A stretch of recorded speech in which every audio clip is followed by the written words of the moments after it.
Good morning all of you. बैठ जाओ। Good morning all of you. बैठ जाओ।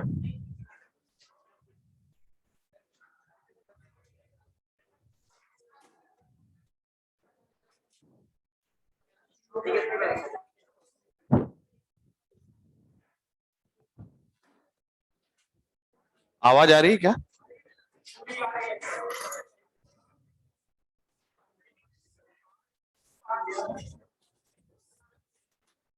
तो आप लोगों ने देख लिया वो कौन सा मॉडल है, रदरफोर्ड का एक्सपेरिमेंट? कितने लोगों ने देखा है, ईमानदारी से बताओ।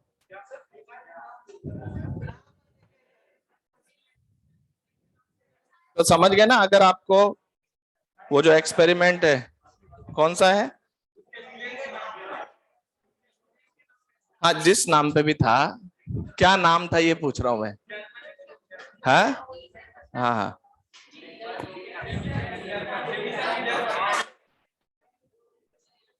गेगर मार्ट्सटन।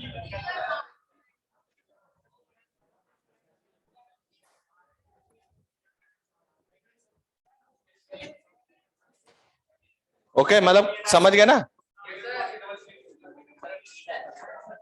हाँ अभी गीला है।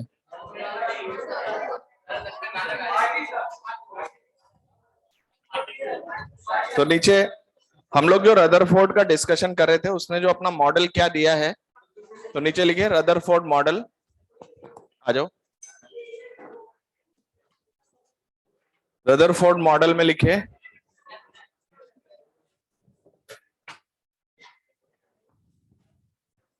इस मॉडल के अकॉर्डिंग क्या सिचुएशन होती है, एटम इन्होंने कैसा देखा। तो लिखो the maximum part of atom is empty, maximum part of atom is empty and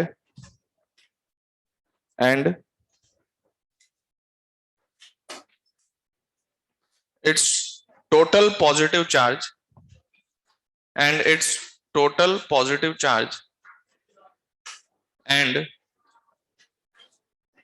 almost total mass and almost total mass is confined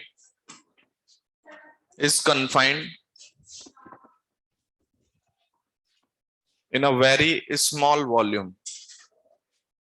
in very small volume,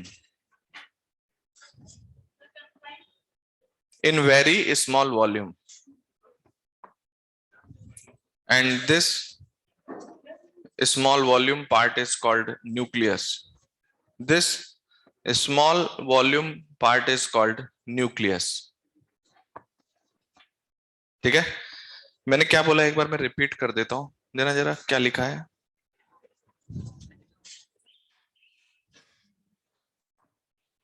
मैंने कहा कि maximum part of atom is empty and its total positive charge and almost total mass is confined in a very small volume and this small volume part is called nucleus. Clear है? तो atom का जो maximum जो मास है, मतलब सारा part लगभग nucleus में ही होता है, उसके चारों तरफ जो इलेक्ट्रॉन रिवॉल्व कर रहे थे वो बहुत नेग्लिजिबल मास के होते हैं, यस और नो?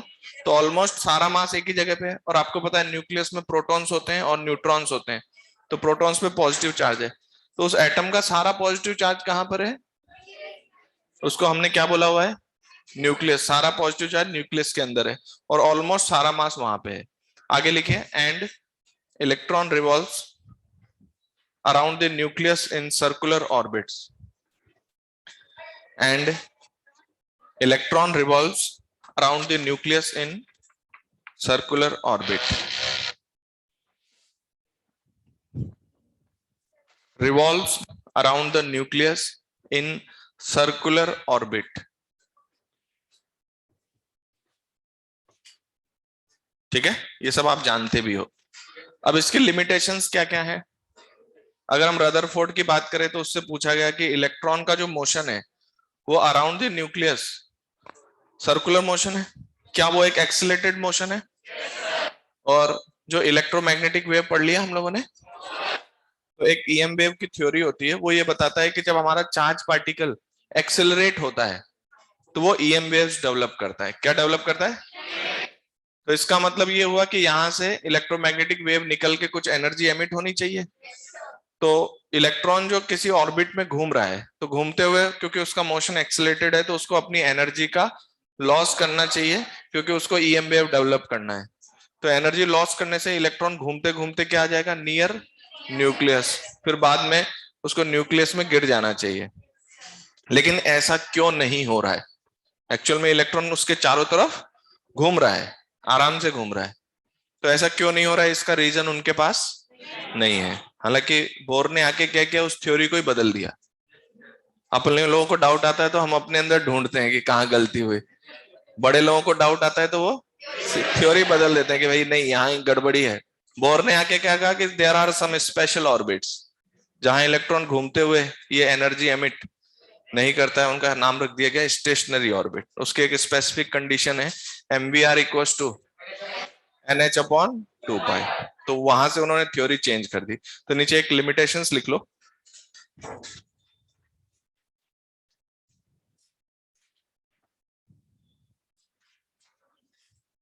मैं बहुत शॉर्ट में लिखा रहा हूं इस लिमिटेशन को। पॉइंट नंबर 1 लिख लिए कि electron must emit the EM wave, must emit the EM wave during revolution, and by losing its energy, and by losing its energy, it should come closer. By losing its energy, it should come closer to the nucleus, and it should fall in the nucleus, and it should fall in the nucleus. Comma लगा के लिखना, why this is not found, ऐसा क्यों नहीं हुआ? why this is not found, जो हम बोल रहे हैं ऐसी बात क्यों नहीं हुई, ये लिमिटेशन है इसकी, है ना? could not be explained by Rutherford. हाँ, why it is not found, जो मैंने ऊपर लाइन लिखा है ना, ऐसा क्यों नहीं हुआ। ठीक है, पॉइंट नंबर 2 लिख लीजिए, it can not explain the energy spectrum of an atom. Point number 2 लिखिए, it can not explain the energy spectrum of an atom. ठीक है, एक्चुअली प्रैक्टिकल एस्पेक्ट क्या है कि एक एटम से various types of photons emit होते हैं। तो उनसे पूछा गया कि ये जो वेरियस फोटॉन्स कैसे आ रहे हैं, तो उसका कोई एक्सप्लेनेशन नहीं है। ये एक्सप्लेनेशन आपको सारा बोर थ्योरी में मिलेगा। ठीक है, तो नेक्स्ट हेडिंग डालते हैं। एग्जाम में क्वेश्चन इसी पे आपको दिखेगा, बोर मॉडल। ठीक है, this is for hydrogen and hydrogen like atom, hydrogen like atom. जैसे आपको पता है हाइड्रोजन में क्या है, उसमें एक प्रोटॉन है और उसके चारों तरफ इलेक्ट्रॉन रिवॉल्व कर रहा है। उसी तरह से अगर हम हीलियम में बात करें तो 2 इलेक्ट्रॉन है क्या? एक न्यूक्लियस है, 2 इलेक्ट्रॉन है। तो इसमें से एक इलेक्ट्रॉन निकाल दो, तो ये हीलियम प्लस जो है वो कैसा है? Hydrogen like atom. एक न्यूक्लियस, एक इलेक्ट्रॉन। लिथियम +2, यानी 1 इलेक्ट्रॉन मॉडल है ये पूरा। बेरिलियम +3। ऐसा कोई एटम हो जिसका Z 100 हो, तो उसमें कितने प्लस लगा दूं? 99 प्लस, तो वो हाइड्रोजन लाइक एटम बन जाएगा। तो बोर थ्योरी किसके लिए है? हाइड्रोजन लाइक एटम के लिए। तो इसका फर्स्ट पोस्टुलेट, पोस्टुलेट का मीनिंग जानते हो? अवधारणा। इन हिंदी में क्या बोलते हैं? अवधारणा। ठीक है, पोस्टुलेट, फर्स्ट पोस्टुलेट। अभी यार ये तो है, अवधारणा है, हिंदी में भी दिक्कत है क्या? तब फिर पोस्टुलेट ही ठीक है। तो देखो फर्स्ट पोस्टुलेट बात नहीं करें, देखें मैंने बोला है इसमें फैक्ट बेस्ड चीजें होती है, आप अपनी तरफ से कुछ भी चेंज नहीं कर सकते। तो क्या थ्योरी है उसको समझिए। तो फर्स्ट पोस्टुलेट क्या कहता है कि जो न्यूक्लियस है वो रेस्ट पर है और इलेक्ट्रॉन उस न्यूक्लियस के चारों तरफ सर्कुलर ऑर्बिट में रोटेट कर रहा है। फर्स्ट पोस्टुलेट ये है। और उस रोटेशन की अगर हम बात करें तो उसको जो नेसेसरी इलेक्ट्रॉन को सेंट्रिपिटल फोर्स चाहिए सर्कुलर मोशन करने के लिए, क्योंकि सर्कुलर मोशन में उसकी वेलोसिटी की डायरेक्शन बदलती है, तो उसको फोर्स चाहिए। तो वो फोर्स कौन प्रोवाइड करता है? न्यूक्लियस इलेक्ट्रॉन को अट्रैक्ट करता है अपनी ओर। तो फर्स्ट पोस्टुलेट लिखे, electron revolves around the nucleus in circular orbit. Electron revolves around the nucleus in circular orbit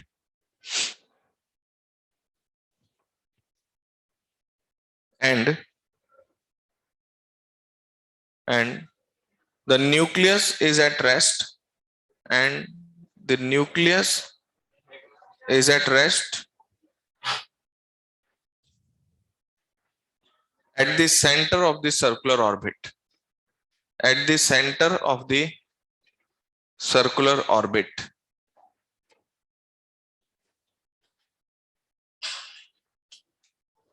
ठीक है, फुल स्टॉप लगा दो। तो इसने पहला क्या बोला कि इलेक्ट्रॉन सर्कुलर ऑर्बिट में है और उसके सेंटर पे कौन रखा है? न्यूक्लियस।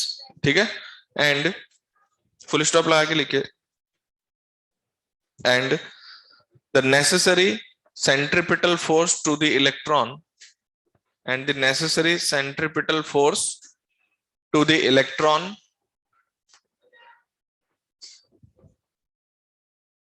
is provided by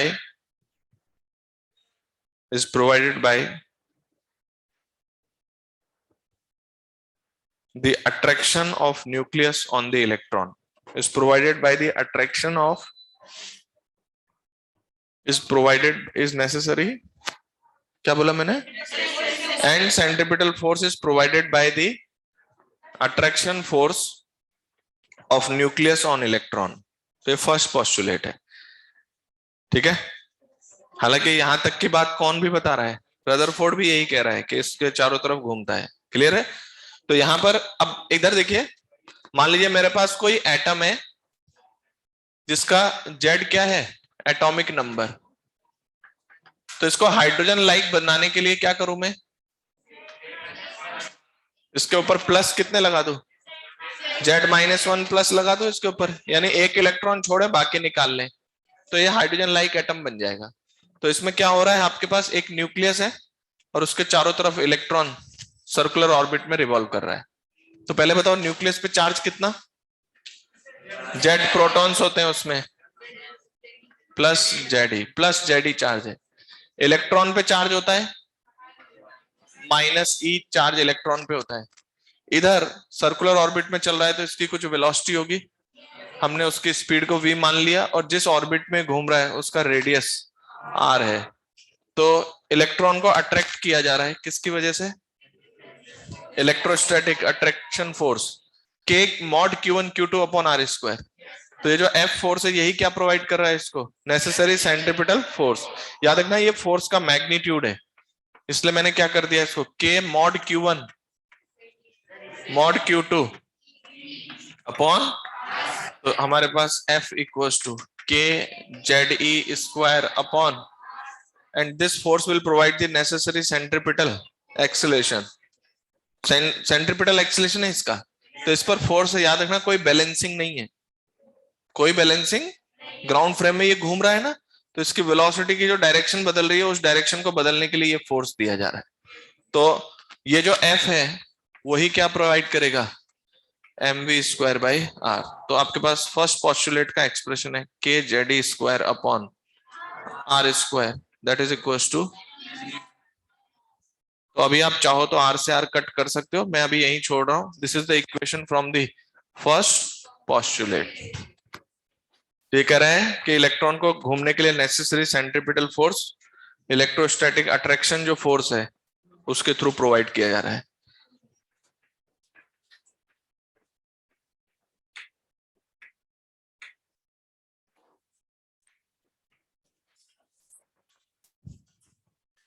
तो नोट करिए।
ठीक है, तो हमारे पास M V square by R equal to K Z E square upon, ये कोई एटम है जिसका एटॉमिक नंबर इतना है, हाइड्रोजन लाइक हमने इसको बना दिया है।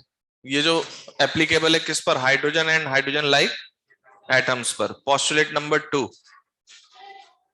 अब देखो ये पोस्टुलेट 2 ने क्या करेक्ट कर दिया कि इलेक्ट्रॉन घूमते हुए एनर्जी एमिट क्यों, तो उन्होंने कह दिया कि वहां पर कुछ ऐसे ऑर्बिट्स अवेलेबल हैं जहां पर इलेक्ट्रॉन घूमते हुए क्या नहीं करता है, एनर्जी एमिट नहीं करता है। तो वो जो है उनको स्टेशनरी ऑर्बिट बोलते हैं। तो पोस्टुलेट सेकंड लिखे।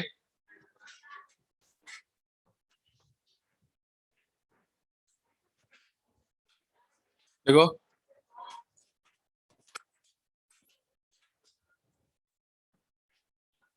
देखो around the nucleus there are special orbits, there are special orbits in which electron revolves, in which electron revolves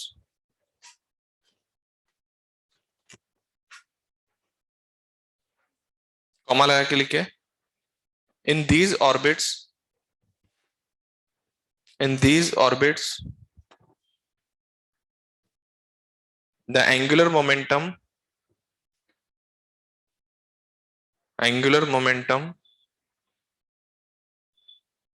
of electron, even आप ब्रैकेट में ना एटम भी बोल सकते हो क्योंकि हमने न्यूक्लियस को रोका हुआ है। समझे बात? हालांकि आप इलेक्ट्रॉन ही लिखे, कोई दिक्कत नहीं है। एंगुलर मोमेंटम ऑफ इलेक्ट्रॉन मत लिखो एटम, पर मैं आपको समझा रहा हूं कि एटम भी बोल सकते हो क्योंकि न्यूक्लियस रेस्ट पर है, तो उसके पास तो कोई एंगुलर मोमेंटम नहीं है। एंगुलर मोमेंटम, और वो एंगुलर मोमेंटम डेफिनेटली हम सेंटर के अबाउट निकाल रहे हैं। तो हम क्या कह रहे हैं, angular momentum of electron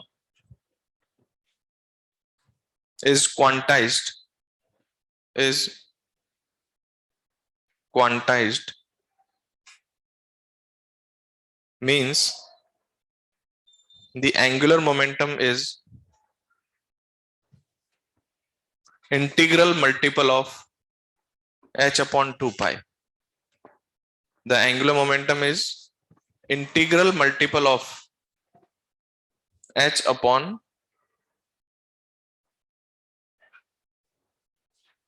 h upon 2 pi. Integral multiplier समझ रहे हो? तो मुझे बताइए इस ऑर्बिट में इलेक्ट्रॉन का एंगुलर मोमेंटम कितना है, M V R, R cross M we.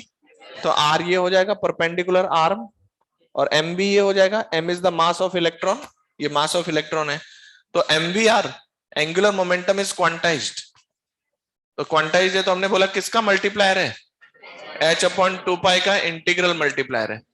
मतलब ऑर्बिट्स में या तो एंगुलर मोमेंटम h अपॉन 2 पाई होगा या 2h अपॉन 2 पाई होगा या 3h/2 होगा या 4h/2।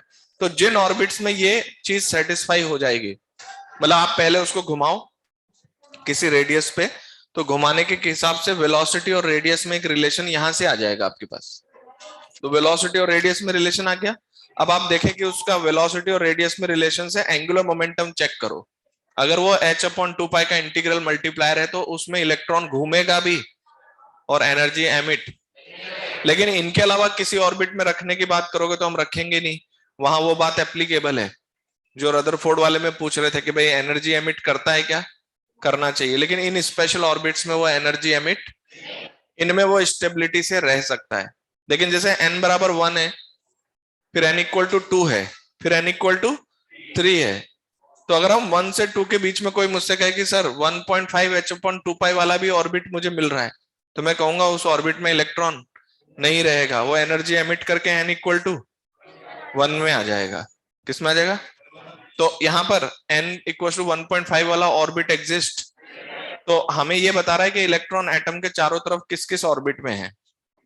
तो जहां पर h/2 है, या फिर वो एक ऑर्बिट से दूसरे ऑर्बिट में आ जाएगा, और इन ऑर्बिट्स में वो रह सकता है बिना एनर्जी क्या किए हुए, मतलब ड्यूरिंग द रिवॉल्यूशन कोई एनर्जी का लॉस नहीं करेगा, लेकिन एक ऑर्बिट से दूसरे ऑर्बिट में ट्रांजिशन करता है वो। बात समझ गए? तो ये जो आप n देख रहे हैं ना, इसको हम लोग बोलते हैं प्रिंसिपल क्वांटम नंबर।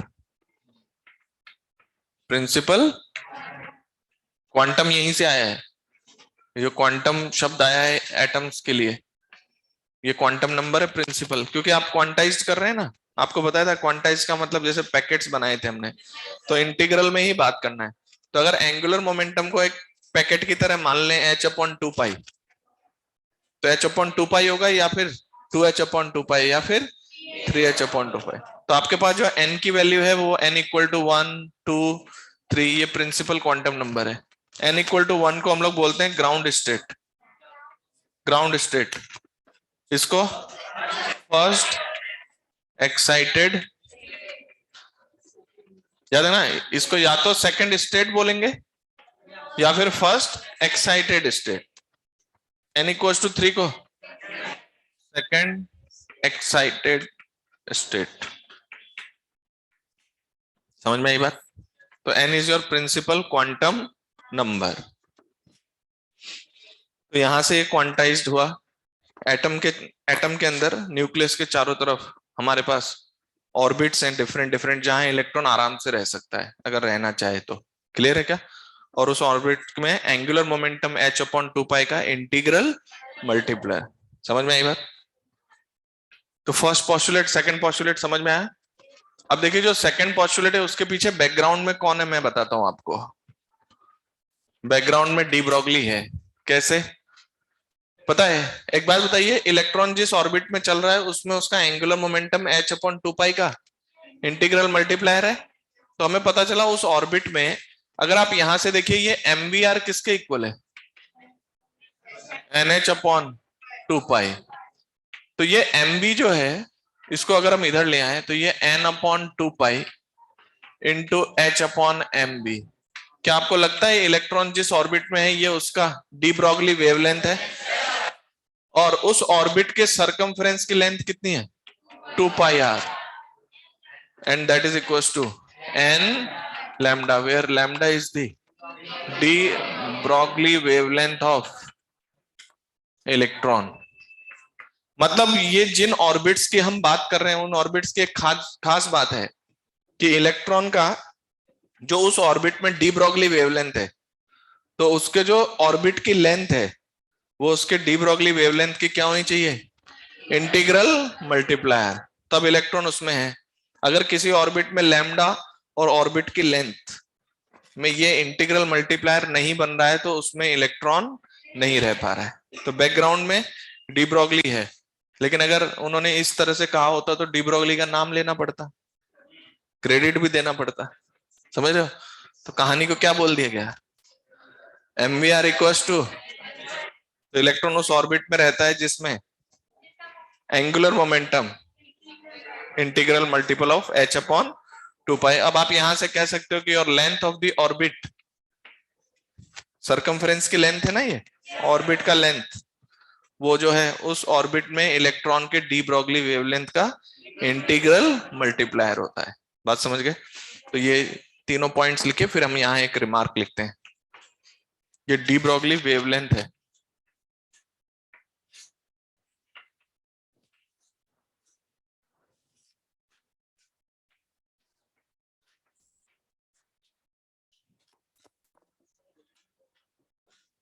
हाँ बिल्कुल, जीरो भी मत रख देना। 1 फिर 2 फिर 3 फिर 4 फिर 5। नोट कर लिया सबने?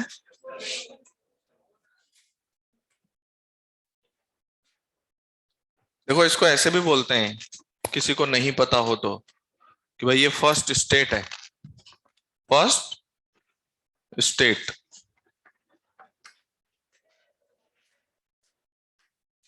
ये आपका सेकंड स्टेट है, ये आपका थर्ड स्टेट। और या फिर इस तरह से चलो तो ground state, first excited state, second excited state. तो लिख लिया यहां तक सबने? तो रिमार्क लिखिए। देखो in these special orbits, in these special orbits when electron revolves, in these special orbits when electron revolves, it does not radiate, it does not radiate। radiate word का मतलब क्या है? वही एनर्जी एमिट करना, क्योंकि आप लोग जानते हो रेडिएशन भी तो क्या है, एक तरीके का ईएम वेव्स ही तो है। तो इट डज नॉट रेडिएट, यानी ये एनर्जी लूज नहीं करेगा इन ऑर्बिट्स में। लेकिन इसके अलावा कोई ऑर्बिट की हम बात क्यों नहीं कर रहे हैं? वहां जाते वो एनर्जी लूज करके या तो 1 से 2 में, 2 से 3 में, या 3 से 2 में इधर उधर आ जाएगा। तो इन ऑर्बिट्स में रहते हुए वो अपनी एनर्जी एमिट नहीं करता है। तो लिखो these special orbits are called stationary orbits. These special orbits are called stationary orbit.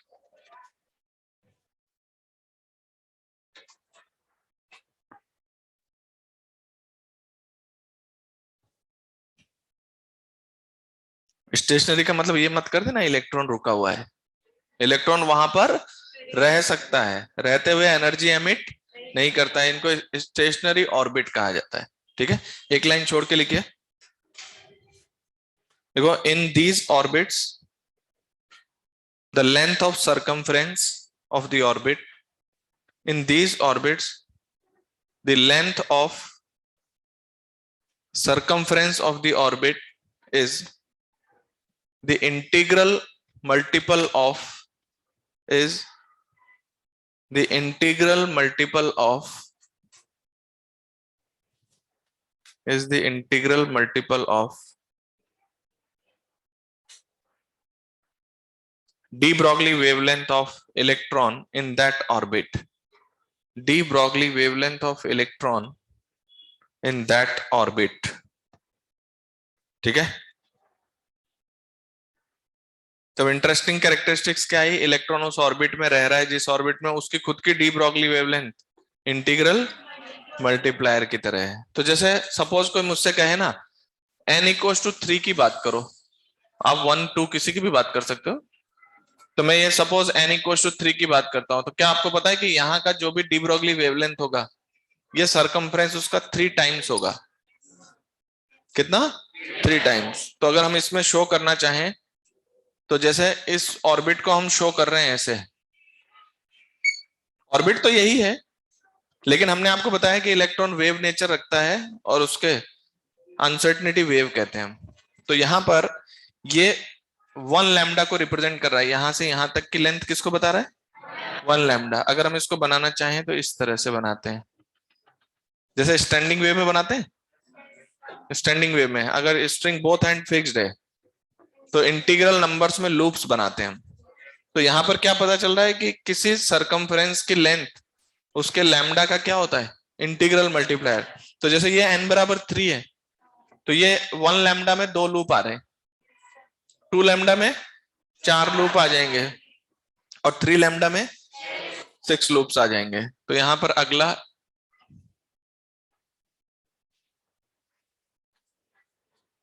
इस तरीके से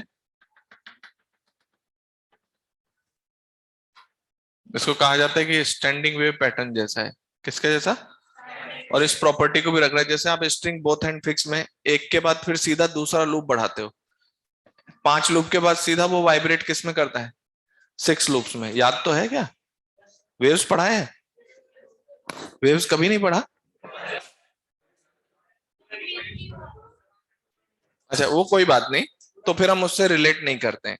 यहां पर हमारे पास जो सिचुएशन है उसमें ये कंडीशन है कि जो ये हमारा ऑर्बिट है, इस ऑर्बिट में इलेक्ट्रॉन की जो वेवलेंथ है वो इंटीग्रल फॉर्म में फिट आ जानी चाहिए।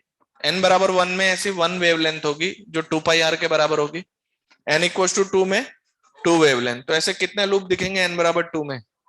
4 लूप दिखेंगे। n बराबर 1 में 2 लूप दिखाई देंगे। n इक्वल टू 5 में 10 लूप्स दिखाई देंगे। तो मैंने आपको n इक्वल टू 3 का फॉर्म करके बताया है। और यहां से पता है कुछ एविडेंस भी लोगों को लगा कि जैसे जो हमारी मैटर वेव होती है ना, उसको कुछ हम स्टैंडिंग वेव पैटर्न जैसा बोलते हैं। कैसा बोलते हैं? वो एविडेंस के हिसाब से, क्योंकि यहां पर क्या हो रहा था, एक साथ 2 लूप बढ़ रहे थे।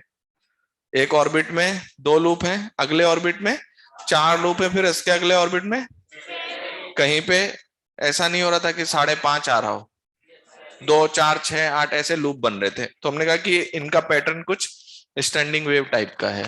तो n इक्वल टू 3 का ऑर्बिट इस तरह से बनाया जाएगा। n इक्वल टू 5 में ऐसे मुझे 10 लूप दिखाने चाहिए। क्लियर है? फटाफट बनाइए। n इक्वल टू 3 का ऑर्बिट है ये।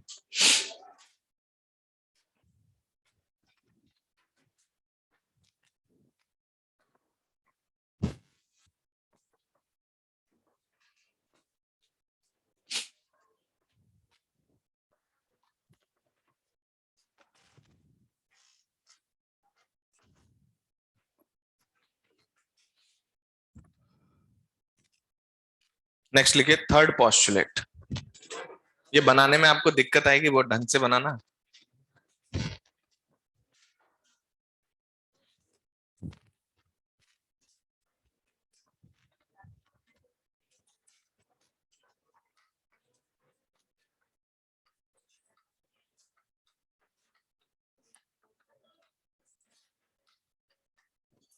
Bore third postulate.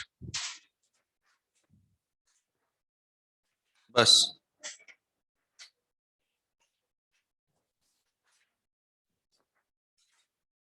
तो जो लूप की लेंथ है, मतलब सरकमफ्रेंस की लेंथ, वो डी ब्रॉगली वेवलेंथ की इंटीग्रल मल्टीप्लायर होनी चाहिए। ओके। अब देखिए थर्ड पोस्टुलेट क्या बताता है। जैसे हमारा रदरफोर्ड मॉडल एनर्जी स्पेक्ट्रम नहीं समझा पा रहा था, तो इसने क्या बताया कि when electron jumps from higher energy orbit to lower energy orbit, तो यहाँ पे बहुत सारे ऑर्बिट्स हैं।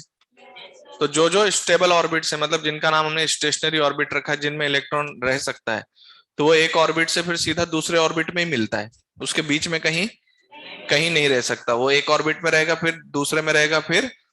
तो ये कहा जा रहा है कि जब हायर एनर्जी ऑर्बिट से लोअर एनर्जी ऑर्बिट में इलेक्ट्रॉन जंप करता है, तो उस एनर्जी डिफरेंस के बराबर एनर्जी का फोटोन एमिट करता है।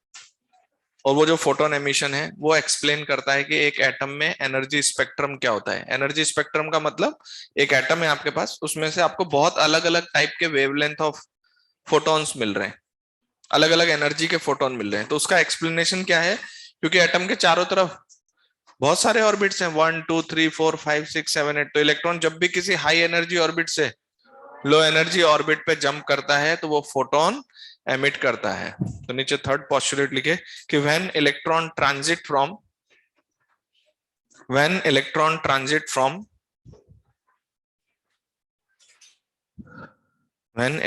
transit from higher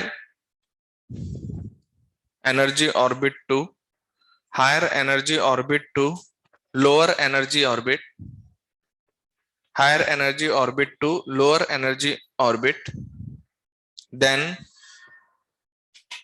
then it emits it emits a photon, then it emits a photon। एक सिंगल फोटोन आएगा। 3 से 5 में कूदा तो नहीं, हाई से, अच्छा चलो अभी हाई और लो अभी आप लोग नहीं जानते हो तो हाई की बात नहीं करते, कोई बात नहीं, अभी बाद में एनर्जी निकाल लेते तब बात करेंगे। तो हायर एनर्जी से, हायर एनर्जी किसकी है पहले मैं कैलकुलेट कर देता हूं, ठीक है। तो नीचे लिखिए, तो हाई एनर्जी से ऑर्बिट से लो पे आते ही एक फोटोन दे देगा आपको, ठीक है। और इसमें लाइन को कंटिन्यू रखिए, and the energy of this photon, and the energy of this photon, and the energy of this photon is equal to the difference of energy, is equal to the difference of energy of higher energy state to lower energy state, difference of energy of higher energy state to lower energy state। तो उन्होंने आपको photon की energy भी बता दी, ठीक है। तो photon जो आ रहा है उसकी एनर्जी कितनी है, तो हमने कहा कि किसी हायर एनर्जी ऑर्बिट से, किसी हायर एनर्जी ऑर्बिट से किसी लोअर एनर्जी ऑर्बिट पे जंप किया, then what is the energy of photon, that is किसी हायर एनर्जी ऑर्बिट की energy minus lower energy orbit. समझ में आई बात। तो जो फोटोन है इसकी एनर्जी आप ऐसे निकाल सकते हैं, और अगर आपको वेवलेंथ चाहिए तो hc by lambda that is equal to ENH minus ENF। तो आप एनर्जी का डिफरेंस लेके एनर्जी ऑफ फोटोन के बारे में बात कर सकते हैं। फोटोन की कितनी वेवलेंथ होगी इस फॉर्मूले से एस्टिमेट हो जाएगा आपका। अभी आपको नहीं पता हायर एनर्जी किसकी है और लोअर एनर्जी किसकी है, अभी बताएंगे। कितना समझ में आ गया। तो अब ध्यान रखना, इलेक्ट्रॉन हायर से लोअर में आएगा तो उसमें रह सकता है, फिर इसमें रह सकता है। तो ऐसे आपके पास बहुत सारे ऑर्बिट हैं, इनफाइनाइट ऑर्बिट्स हैं। तो किसी हायर एनर्जी से लोअर पे जंप करते वो फोटोन दे देता है आपको। क्लियर है क्या। अब बात ये आती है कि अगर इलेक्ट्रॉन को कभी लोअर एनर्जी ऑर्बिट से हायर में भेजना हो तो आपको पता उसकी एनर्जी बढ़ानी पड़ेगी। तो याद रखना एग्जैक्ट गैप के बराबर एनर्जी लेगा वो। जैसे मान लो मेरा एक ऑर्बिट यहाँ है 1 सपोज जूल, एक ऑर्बिट यहाँ है 2 जूल, एक ऑर्बिट यहाँ है 3 जूल। तो मैं 1 जूल पे रह सकता हूँ या 2 पे या 3 पे। तो अगर मैं 1 पर हूं तो आप एग्जैक्ट मुझे इन दोनों का डिफरेंस देंगे तभी मैं इस पर जाऊंगा। मतलब अगर मैं 1 पर हूं और मुझे 2 पे भेजना है तो एग्जैक्ट आप कितना देंगे, एग्जैक्ट गैप देंगे। अगर आपने ये कहा कि सर मैंने ना आपको 1.1 एक्स्ट्रा दे दिया, तो मैं देखूंगा मुझे 1.1 लेकर मेरे पास कोई एनर्जी स्टेट, क्योंकि मेरी एनर्जी कितनी थी 1, और उसके बाद मुझे अगला ऑर्बिट जिसमें मैं रह सकता हूं उसकी एनर्जी है 2, फिर उसके अगली 3। तो आप या तो मिनिमम मुझे 1 जूल दें या फिर सीधा 2 जूल दें। अगर आपने 1.5 दिया तो उस एनर्जी को मैं एक्सेप्ट नहीं करूंगा। मुझे एग्जैक्ट एनर्जी गैप के बराबर एनर्जी का आपको क्या करना है, एनर्जी मुझे देनी है, तब मैं उस ऑर्बिट में बैठूंगा। अगर आपने कोई फोटोन दिया मुझे किसी एनर्जी का जो एग्जैक्ट गैप के बराबर नहीं है, तो फिर उस एनर्जी को हम एक्सेप्ट नहीं कर पाएंगे। अगर उस एनर्जी को डिस्ट्रीब्यूट करना पॉसिबल नहीं हुआ, जैसे आपने मुझे 1.1 दिया तो उसमें से अगर मुझे पूरा ही 1.1 लेना मजबूरी है तो फिर मैं उस एनर्जी को टच नहीं करूंगा। अब मान लीजिए आपने मुझे 1.1 इलेक्ट्रॉन वोल्ट का फोटोन दिया या सपोज 1.1 जूल का फोटोन दिया, मैं यहाँ पे खड़ा हूं, क्लियर है, और मान लीजिए मेरी एनर्जी 1 जूल है और अब मुझे 2 जूल पे जाना है, तो आप मुझे एग्जैक्ट 1 जूल एनर्जी का फोटोन देंगे तब तो मैं जाऊंगा। लेकिन अगर आपने 1.1 का दिया तो मैं उस फोटोन से 1.1 एनर्जी लेके 0.1 छोड़ नहीं सकता हूं, तो फिर मैं उसमें से एनर्जी, तो एग्जैक्ट एनर्जी गैप के बराबर एनर्जी देंगे तभी इलेक्ट्रॉन उस स्टेट पर जंप मारेगा। तो नीचे एक रिमार्क लिखे, अब जैसे आप अपना दिमाग लगाओ तो कह दो सर एनर्जी दे तो रहे, जाना चाहिए, जाके वहां बैठ जाए बाकी छोड़ दे। ऐसे नहीं होता है। क्या होता है, वो एग्जैक्ट गैप के बराबर एनर्जी लेगा तो ही जाएगा, वरना वही 1.1 उसके किसी काम का नहीं है। अगर एग्जैक्ट उसको 1 देते तो 2 पे चला जाता, लेकिन 1.1 दे रहे हो तो वो इसको एक्सेप्ट, क्योंकि उसको एक्सेप्ट करके वो किस एनर्जी स्टेट पे जाए, हर एनर्जी स्टेट पे तो वो रह ही नहीं सकता है। तो वो एनर्जी उसके लिए ट्रांसमिट हो जाएगी, वो उसको यूज नहीं करेगा। तो लिखो when electron jumps from lower energy orbit to, when electron jumps from lower energy orbit to higher energy orbit,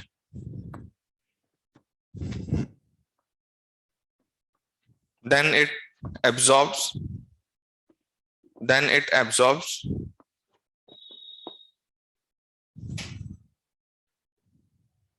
the energy,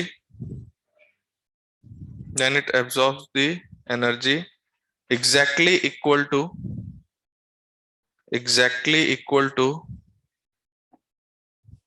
the difference of energy states, difference of energy states, exactly उसके बराबर energy का gap receive करेगा, वरना उसको फिर वो receive नहीं करेगा।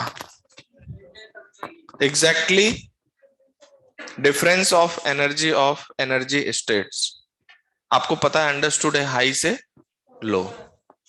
डिफरेंस ऑफ एनर्जी स्टेट मतलब किसी लोअर एनर्जी ऑर्बिट से ऊपर ले जाएंगे। हाँ, वो ट्रांसमिट कर देगा, वो उसके काम की तो नहीं है, वो सिस्टम में ट्रांसमिट हो गई।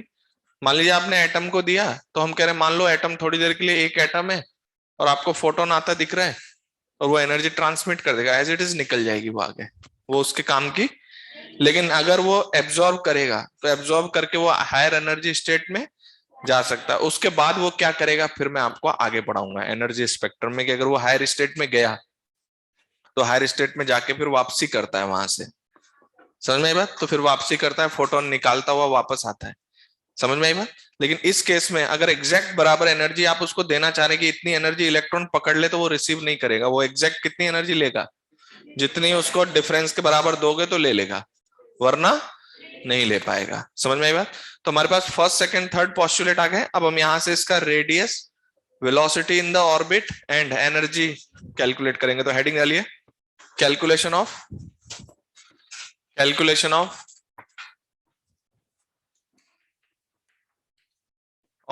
एनर्जी, या ऐसे लिखो calculation of radius of orbit speed या ऑर्बिटल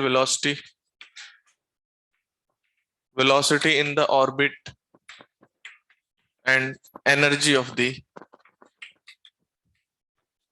ठीक है, तो ये तीनों की कैलकुलेशन बहुत फास्ट करते हैं। हमारे पास इक्वेशंस कौन कौन सी हैं बताइए।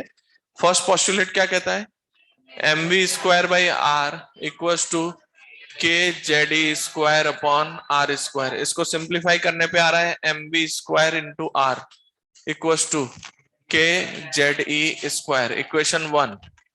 सेकेंड इक्वेशन, सेकेंड पोस्टुलेट कहता है mv r equals to NH upon 2 pi, point number 2, equation 2। दोनों को डिवाइड कर दें, R से R कैंसिल, V आ जाएगा, V आएगा 2 पाई के Z E square upon NH। ये होता है 1/4 पाई एप्सिलॉन नॉट। तो ये जो ऑर्बिटल स्पीड आ रही है that is E square by 2 epsilon naught H into Z by N। तो जेड किसकी प्रॉपर्टी हुई, एटम की। N हुआ किस ऑर्बिट की बात हो रही है, N इक्वल्स टू 1 2 3 4 इस तरह से। ठीक है, तो यहां पर जो V है आपके पास E square by 2 epsilon naught H। तो पहले बताइए ये जो चीज है ये किसी पर्टिकुलर एटम के लिए कांस्टेंट हो जाएगा। तो ये हमारे पास, इसको हम लोग लिख रहे हैं V equals to V naught Z by N, और इस V नॉट की जो न्यूमेरिक वैल्यू है 2.18 into 10⁻⁶ metres per second into Z by N metres per second. इससे क्या पता चला आपको, इस वेलोसिटी के एक्सप्रेशन से,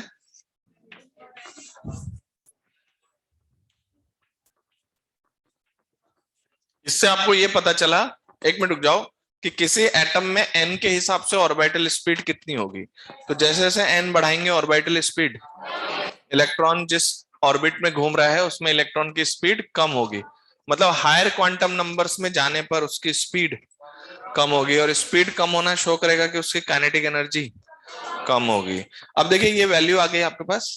फिजिक्स में ना यहां से भी क्वेश्चन जनरेट किया जाता है, इसलिए ये एक्सप्रेशंस आपको बहुत तेजी से निकालने आने चाहिए।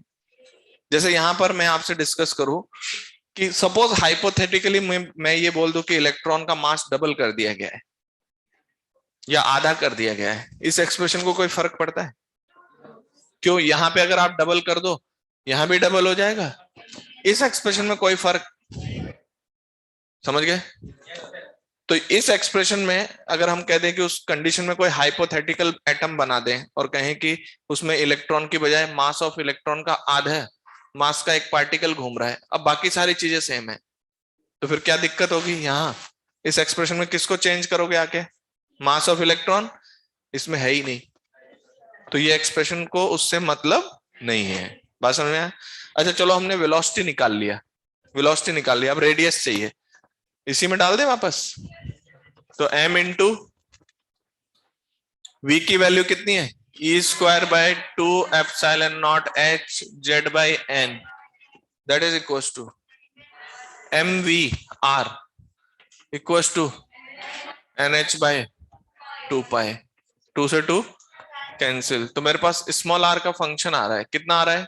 Epsilon naught h square into n square by m pi m e square z, यही है देखो। तो मेरे पास रेडियस का एक्सप्रेशन आ रहा है epsilon naught h square upon pi m e square into, तो ये जो आप देख रहे हैं ना कांस्टेंट जो कैलकुलेशन हो जाएगी, तो ये स्मॉल r जो है इसको लिखते हैं r not n square by Z, r not की वैल्यू होती है 0.529 n square by Z angstrom. तो ये जो वैल्यू है ना r नॉट, इसको कहा जाता है बोर रेडियस। क्या बोलते हैं? Bore radius. तो ये आपके पास रेडियस का एक्सप्रेशन आ गया। अब धीरे धीरे आपको पता चल रहा है कि radius is proportional to n square और नॉट। तो किसी एटम में अगर हम आपसे रेडियस ऑफ ऑर्बिट की बात करें तो नियरेस्ट ऑर्बिट कौन सा होगा? जिसका रेडियस सबसे कम। तो इस फॉर्मूले के बाद पता चल रहा है कि n इक्वल्स टू 1 वाला नियरेस्ट ऑर्बिट है, फिर n इक्वल्स टू 2 वाला उससे दूर वाला होगा, फिर n इक्वल टू 3 उससे भी ज्यादा दूर, फिर 4, ऐसे ये दूरी बढ़ती जा रही है। तो हमें पता चल गया कि हमारा जो ग्राउंड स्टेट है वो एकदम नियरेस्ट ऑर्बिट है। तो यहाँ n बढ़ता जा रहा है तो रेडियस बढ़ता जा रहा है, कंफर्म? अच्छा, ये n स्क्वायर है क्या? तो आप ये देखना 1 से 2 का गैप और 2 से 3 का गैप, फिजिकल गैप। तो 1 से 2 का गैप और 2 से 3, 3 से 4, जैसे जैसे आप दूर जाते जाएंगे ये गैप बढ़ता जाएगा। याद रखना ये गैप बढ़ रहा है डिस्टेंस में, एक ऑर्बिट से दूसरे ऑर्बिट की सक्सेसिव डिस्टेंस बढ़ती जा रही। तो आपको दो बातें पता चल गई, आपका नियरेस्ट ऑर्बिट n बराबर 1 वाला है, समझ गए? उसका अगला, फिर उसका अगला, और इसमें साथ साथ आपको ये भी पता चल गया कि जैसे जैसे आप पास वाले ऑर्बिट से दूर जाते हो स्पीड कम हो रही है, रिवॉल्यूशन की स्पीड कम हो रही है, तो डेफिनेटली इलेक्ट्रॉन की काइनेटिक एनर्जी भी कम हो रही है। ठीक है, अब देखिए केमिस्ट्री में ज्यादातर यहां से काम चल जाता है, फिजिक्स में हम यहां भी चले जाते हैं, हम लोग थोड़े खराब हैं, हम लोग यहाँ चले जाते हैं क्वेश्चन में। जैसे मैंने अभी आपको बताया कि इलेक्ट्रॉन का आधा मास घुमा दिया, तो आपको पता है इस एक्सप्रेशन को उससे कोई मतलब, लेकिन इस एक्सप्रेशन को तो या तो आप प्रूफ से वापस स्टार्टिंग से आओ, या फिर अगर आपको इस एक्सप्रेशन का आइडिया है तो आपको पता है इसमें मास ऑफ इलेक्ट्रॉन डिनोमिनेटर में है, तो आपको क्या करना है, इस m को हटा के उस मास को रख देना है, यस और नो। तो ये जो r नॉट है ना, इस r नॉट में मास ऑफ इलेक्ट्रॉन ऑलरेडी यूज्ड है। सपोज मुझे m हटाना हो तो मैं इस r नॉट को m से मल्टीप्लाई कर दूं, ये हट जाएगा, और इसकी जगह m/2 रखना हो तो वहां m/2 रख देंगे, यस और नो। तो फिजिक्स में ऐसे क्वेश्चंस होते हैं। एक बार केवीपीवाई में आया था, उन्होंने क्या किया, उस एटम को एक ऐसे मीडियम में रख दिया जिसका डाइलेक्ट्रिक कांस्टेंट 15 है, ऐसे मीडियम में रख दिया जिसका डाइलेक्ट्रिक कांस्टेंट, कहां कहां पे चेंजेस करूं, epsilon not will be replaced by epsilon r epsilon not, तो ये वेलोसिटी 15 टाइम्स कम हो गई, रेडियस ऑफ ऑर्बिट 15 टाइम्स बढ़ गया। तो ऐसे हम लोग क्वेश्चंस में कुछ हाइपोथेटिकल चेंजेस करते हैं। तो आप ध्यान रखना कि इन एक्सप्रेशन में आप उन चीजों को नोटिस रखेंगे। आप रटो मत, मैं आपको बताता हूं, इन दोनों से निकल जाता है सब तुरंत। भाई ज्यादा से ज्यादा क्या होगा, रेडियस के बारे में पूछेंगे और वेलोसिटी के बारे में। इन दोनों को डिवाइड करते ही वी मिल जाएगा आपको, और वी को उठा के इसमें रखेंगे, तुरंत क्या मिल जाएगा, आर मिल जाएगा। तो ऐसा नहीं कि इसको रट के जाना जरूरी है, क्वेश्चन की डिमांड होगी तो हम ये दो एक्सप्रेशन तुरंत लिखेंगे। ये फर्स्ट पॉस्टुलेट हम ध्यान रख सकते हैं, सेकंड पॉस्टुलेट हमें ध्यान रहता ही है। इन दोनों को डिवाइड करके वी मिल जाएगा, वी को रख देंगे, आर मिल जाएगा। प्रोसीजर यही है। यस और नो? तो जैसे क्वेश्चन में हमने मास ऑफ इलेक्ट्रॉन भी चेंज कर दिया, कहा कि भाई इलेक्ट्रॉन का मास पहले का डबल है। अब क्या करोगे, तो फिर आप 2m जहां जहां भी होगा वहां m will be replaced by 2m। फिर हमने कह दिया डाइलेक्ट्रिक कांस्टेंट 15 कर दिया, फिर वहां जाके एप्सिलॉन को भी आप चेंज कर रहे हैं। और भी मान लो और भी दिमाग खराब है, तो हमने कह दिया कि हमने इलेक्ट्रॉनिक चार्ज की डेफिनेशन डबल कर दी। इलेक्ट्रॉनिक चार्ज क्या होता है, 1.6 इंटू 10 पावर -19। आपको पता है इलेक्ट्रॉनिक चार्ज डबल कर देंगे, यहाँ ई स्क्वायर। तो कैसे चेंजेस करना है वो आप बहुत आराम से कर सकते हो, बस आपको पता होना चाहिए कि आपका रेगुलर एटम से क्वेश्चन चेंजेस में जा रहा है। तो याद रखना ये जो एक्सप्रेशंस लिखे हैं ये आपका रेगुलर एटम है। किसी एटम के लिए वेलोसिटी रेडियस इस एक्सप्रेशन से निकाला जाएगा, लेकिन हाइपोथेटिकल कंडीशन आते ही फिर आपको देखना है पोस्टुलेट से आगे बढ़ना है। बात समझ में? कभी कभी ऐसे क्वेश्चन कर देंगे जहां आपका फर्स्ट पोस्टुलेट ही बदल देंगे हम। तो ये सब कुछ काम, अब ये इक्वेशन ही बदल दिया मैंने। हमने कहा कि इलेक्ट्रॉन और उसके बीच का जो फोर्स है वो something inversely proportional to R है। क्या बोल दिया? वैसे तो एक किसके प्रोपोर्शनल था, आर स्क्वायर। और इवन आर स्क्वायर में भी K Z square upon R square. But वो हाइपोथेटिकल एटम आएगा, हम आपको फोर्स ऑफ अट्रैक्शन ही बदल देंगे। फिर आपको फर्स्ट पोस्टुलेट की इक्वेशन दोबारा लिखनी है, सेकंड पोस्टुलेट वही रहेगा, M V R equal to N H upon 2। फिर आपको दोबारा कैलकुलेशन करनी है इन चीजों की। बात समझ में आ रहा है?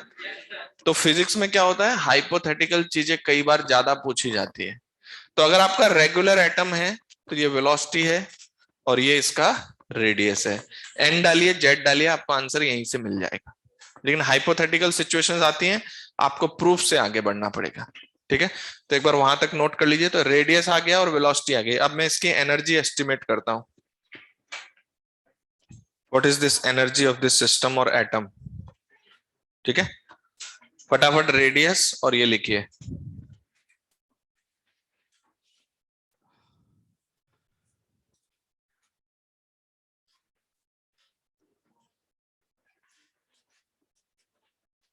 केपीवाई कितने लोग दे रहे हैं? पोस्टपोन्ड हो गया क्या? मुझे पता नहीं है, कल ही हुआ होगा फिर तो ना। हाँ,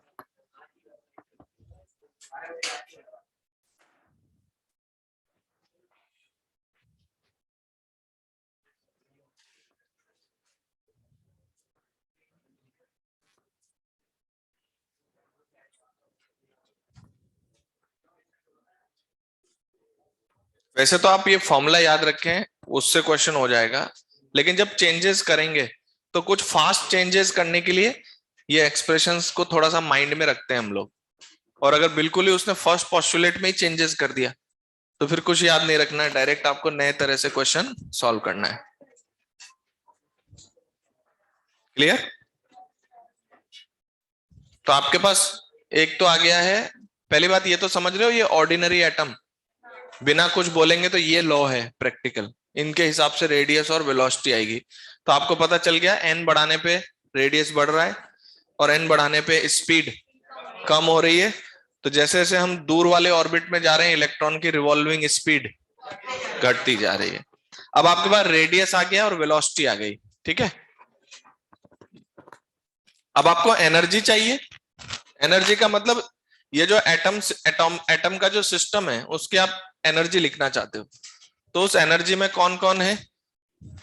एक तो पोटेंशियल एनर्जी, तो ये आपका बात नहीं, ये इलेक्ट्रॉन इस ऑर्बिट में घूम रहा है, तो अब आप एनर्जी ऑफ एटम लिख रहे हैं, तो that energy of atom that is equal to kinetic energy plus, अच्छा याद रखना इस कंडीशन में आप एनर्जी ऑफ इलेक्ट्रॉन भी बोल सकते हैं। ऐसा क्यों? देखो काइनेटिक एनर्जी इलेक्ट्रॉन के ही पास है क्योंकि न्यूक्लियस इज एट रेस्ट, समझ में आता है। और पोटेंशियल एनर्जी जो होगी minus K Q one Q two upon R, मतलब माइनस क्यू बोल रहा हूं, माइनस छोड़ दो, K Q one Q two upon R as per sign आ जाएगा, तो एक प्लस है दूसरा माइनस है। याद रखना ये पोटेंशियल एनर्जी सिस्टम की है, किसकी? इस एटम की पोटेंशियल एनर्जी है। लेकिन आपका अगर न्यूक्लियर रेस्ट पर है तब आप उस पोटेंशियल एनर्जी को इलेक्ट्रॉन की पोटेंशियल एनर्जी भी बोल सकते हैं, समझ में आई बात। तो कभी हम इलेक्ट्रॉन की एनर्जी बोल दें या एटम बोल दें, उसमें टेंशन लेने वाली कोई बात नहीं है, ठीक है। Then what is this energy? E equals to kinetic energy is your half m v square plus potential energy k q1 q2 as पर साइन आते हैं।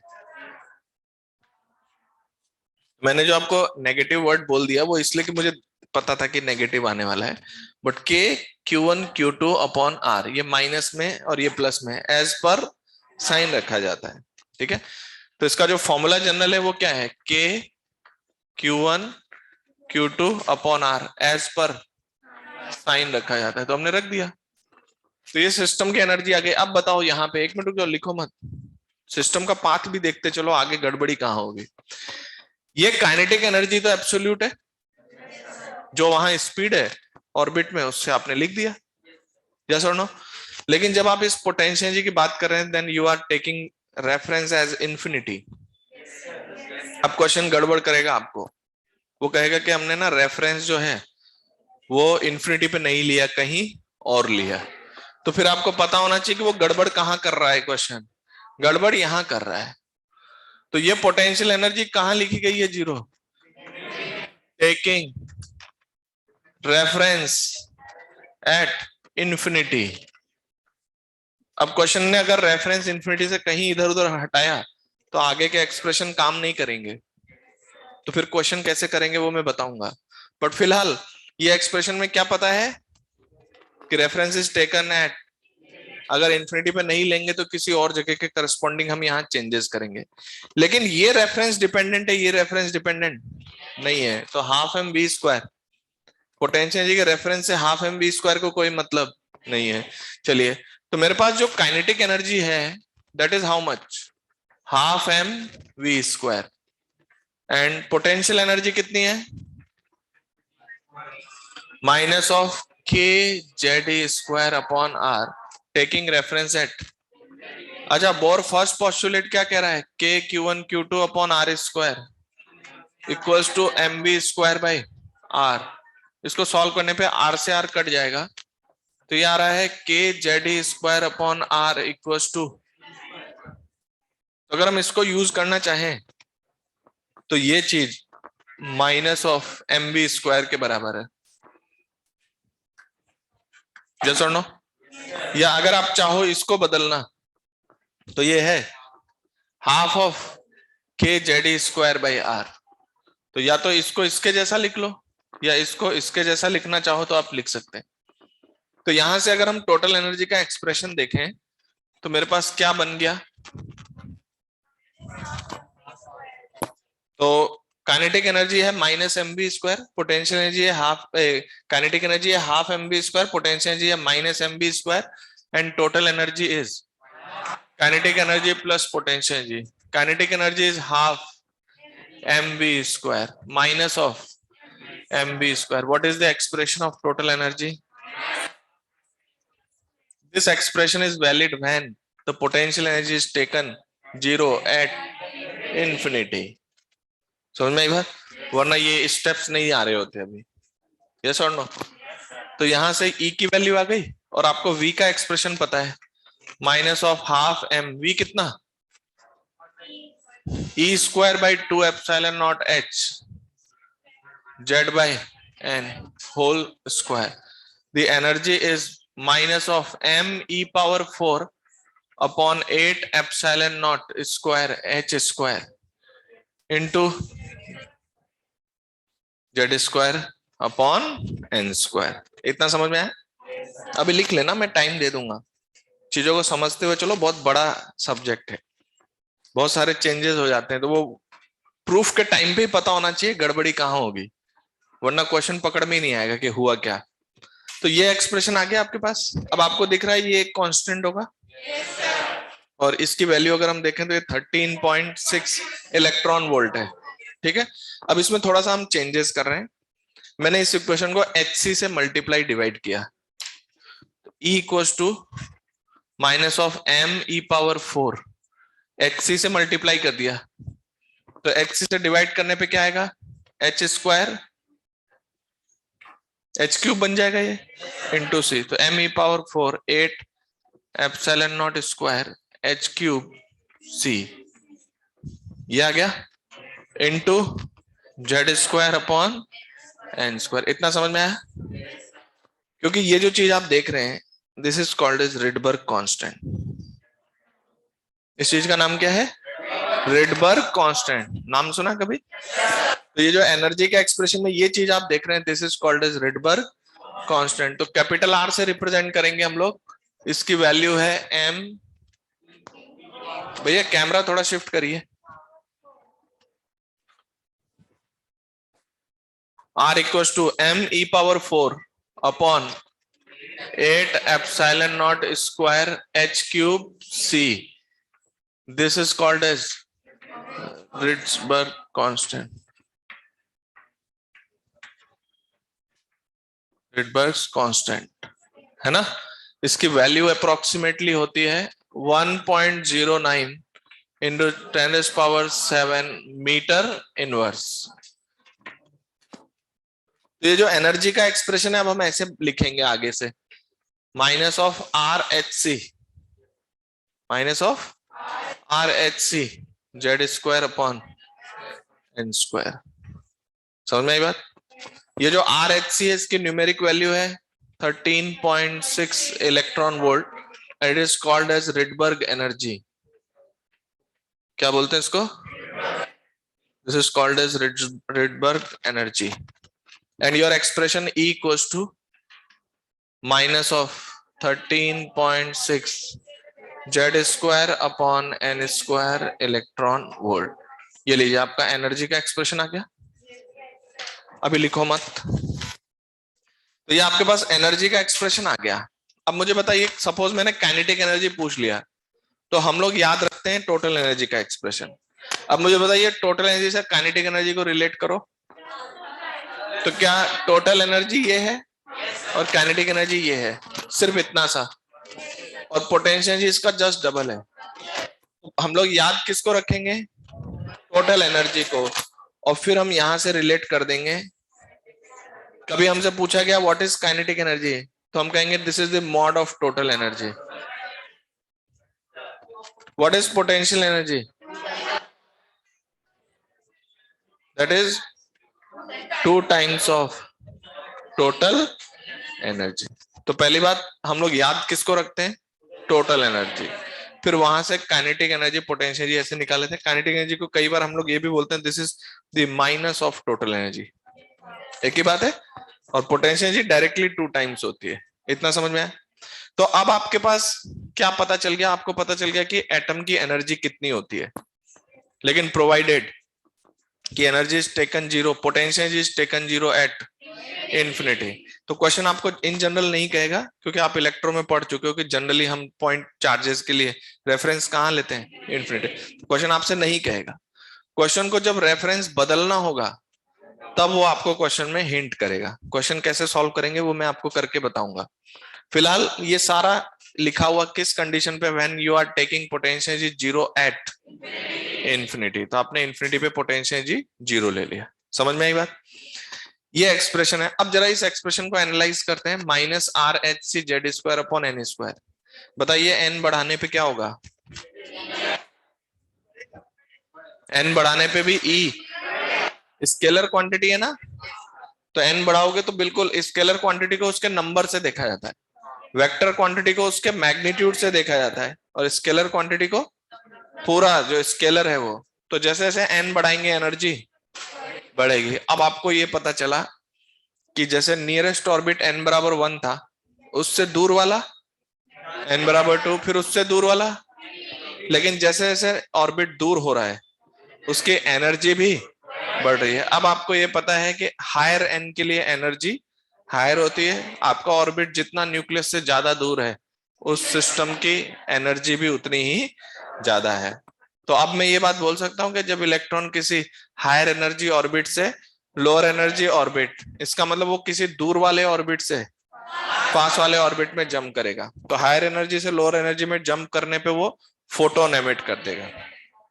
तो फोटॉन्स का अगर हम डिस्कशन करें तो आप इस एनर्जी से एनालाइज कर सकते हैं। तो यहां से आप ये सीखे, एक तो ये एनर्जी तब आती है जब पोटेंशियल टेकन जीरो एट, जब तक हम कुछ नहीं कहेंगे इसी तरह से आपको सॉल्व करना है। रेफरेंस अंडरस्टूड है सबके लिए। जैसे आपको पता है mgh का रेफरेंस फिक्स नहीं है, लेकिन हाफ के एक्स स्क्वायर का रेफरेंस, वैसे ही के Q one Q two upon R का भी फिक्स्ड है रेफरेंस एट इंफिनिटी। अगर क्वेश्चन में किसी को चेंज करना है तो आप बताएंगे, अदरवाइज हमारे लिए यही रहेगा। क्लियर हो नॉट? अच्छा, एनर्जी आपको नेगेटिव दिखाई दे रही है, ये क्या रिप्रेजेंट करता है? वैसे मैं आपको बताऊं, नेगेटिव पॉजिटिव तो बहुत सिंपल बात है। क्या आपको दिख रहा है कि लोअर ऑर्बिट से अपर ऑर्बिट में एनर्जी बढ़ रही है? नेगेटिव पॉजिटिव तो चलो ठीक है, लेकिन एनर्जी बढ़ रही है। तो ये जो एनर्जी, आपने पोटेंशियल जीरो कहां माना है? इन्फिनिटी। तो एक बात बताइए, अगर हमारा ये इलेक्ट्रॉन कि अगर पोटेंशियल, मतलब आप इस सिस्टम की पोटेंशियल इन्फिनिटी पे जीरो मानते हो, तो इन्फिनिटी पर मिनिमम काइनेटिक एनर्जी कितनी होगी? भाई काइनेटिक एनर्जी एक पॉजिटिव क्वांटिटी है, तो इन्फिनिटी पर एनर्जी नहीं नहीं उसको मत देखो, मैं सिंपल बात कर रहा हूं कि इन्फिनिटी पे पोटेंशियल जीरो और काइनेटिक एनर्जी या तो जीरो होगी या पॉजिटिव होगी, नेगेटिव तो नहीं होगी। तो एक बात बताइए, अगर हम इन्फिनिटी पर पोटेंशियल जीरो लेते हैं तो वहां की एनर्जी हमारी कैसी है?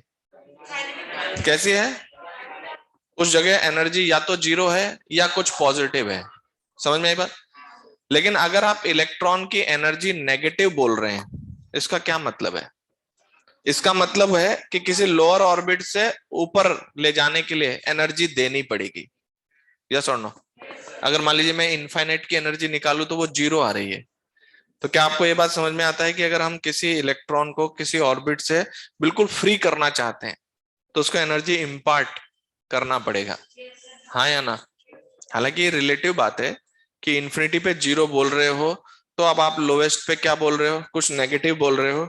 तो नेगेटिव बोलना ये शो करता है कि इन्फिनिटी तक ले जाने के लिए उसको कुछ एनर्जी इम्पार्ट करना पड़ेगा।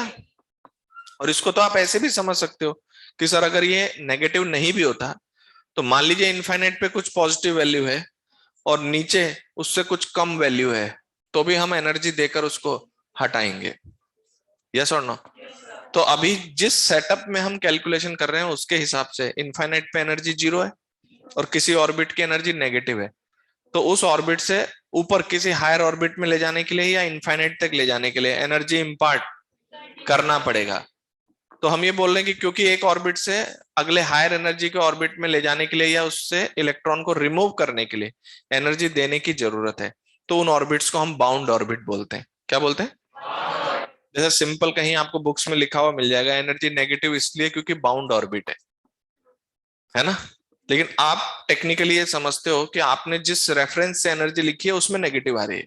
अगर हम रेफरेंस बदल दें तो हो सकता है एनर्जी n बराबर 1 पे कम हो, 2 पे थोड़ी, 3 पे थोड़ी। तो मान लीजिए n बराबर 1 पे एनर्जी कितनी है? सपोज +1 है, तो n बराबर 5 पे अगर +5 है और मान लीजिए और ऊपर कहीं चला जाए इन्फिनिटी पे कुछ एनर्जी है 100, तो आपको पता है कि 1 वाला बाउंड ऑर्बिट ही तो हुआ, क्योंकि वहां से उसको हटाना है तो आपको उसको एनर्जी देनी पड़ेगी।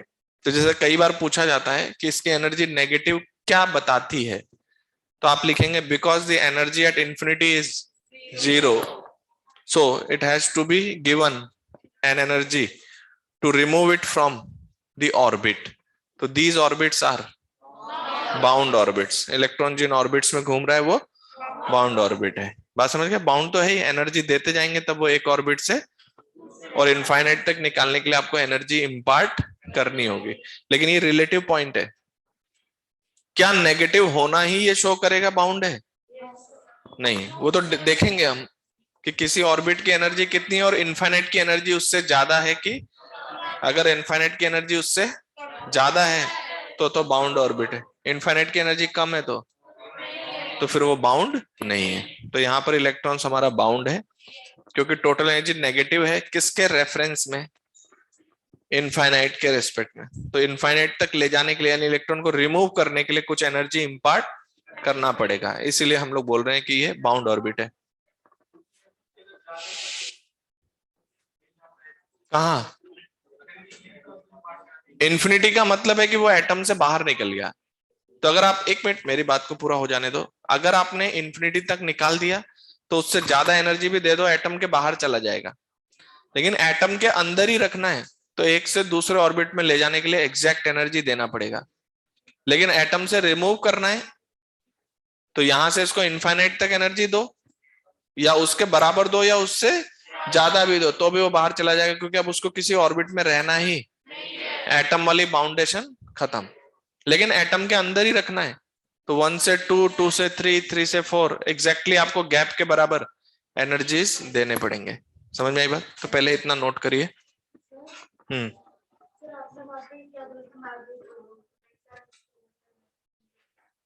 वेक्टर नहीं, मैंने कहा ये स्केलर क्वांटिटी है ना एनर्जी। तो जैसे आपका वेक्टर क्वांटिटी होता है, जैसे -5 i कैप और +5 i कैप एक ही बात है, मैग्नीट्यूड सेम है दोनों का। तो वेलोसिटी का मैग्नीट्यूड सेम है, डायरेक्शन ऑपोजिट है। लेकिन अगर पोटेंशियल है, एनर्जी है, तो उसमें साइन, अगर -10 वोल्ट और +10 वोल्ट कौन ज्यादा है? 10 वोल्ट हायर पोटेंशियल है, -10 लोअर पोटेंशियल है। तो स्केलर है तो पूरा देखेंगे हम लोग इस तरह से।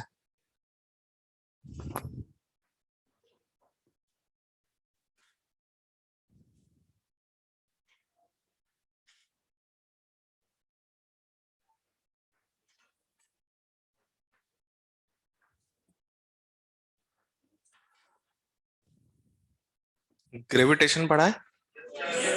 सैटेलाइट बाउंड ऑर्बिट में था, -gm1m2/2r उसकी टोटल एनर्जी थी, ध्यान है? फिर आप उसको एनर्जी दे दे के एक ऑर्बिट से दूसरे ऑर्बिट, बड़े ऑर्बिट में ले जा सकते हो एनर्जी इंपार्ट करके।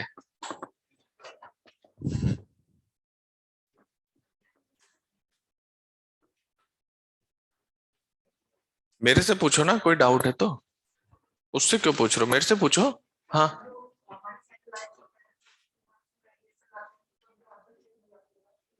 हाँ होनी चाहिए, तो वहां पे हमारे पास थ्रस्टर्स होते हैं उसको मेंटेन करने के लिए। किसकी? ऑर्बिट चेंज में वेलोसिटी अलग ही होगी। देखो n के साथ आपके पास ऑर्बिटल स्पीड z/n।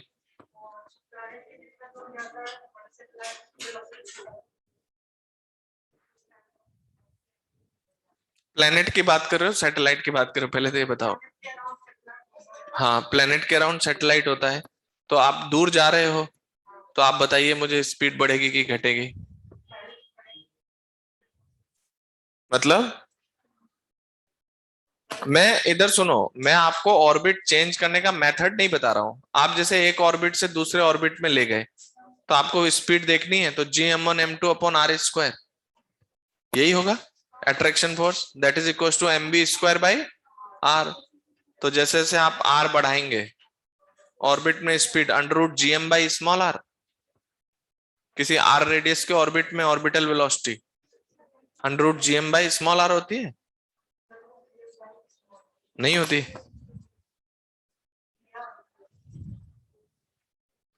√gr नहीं, ऐसे होती है बेटा, √gm/r ऐसे आता है, gmm/r² equals to mv²/r। m से m तो कट जाता है, एक r से एक r कटता है, √gm/r। जिस रेडियस पे घुमाना चाहोगे उस रेडियस का रेडियस रख दो। समझ गए? तो क्या हायर डिस्टेंस वाले जो ऑर्बिट होंगे उनमें स्पीड बेटा रूट जी आर नहीं लिख सकते, इसको ऐसे लिख सकते हैं, under root G R square upon small R. अगर स्मॉल आर बराबर कैपिटल आर हो तब बोल सकते हैं रूट जी आर। समझ गए, हमेशा नहीं बोल सकते। आप मेरे से कंफर्म कर रहे थे, पूछ रहे थे, आपका क्वेश्चन क्या मुझे अभी तक पता ही नहीं चला कि पूछ क्या रहे हो। तो बिल्कुल उसी की तरह है जैसे,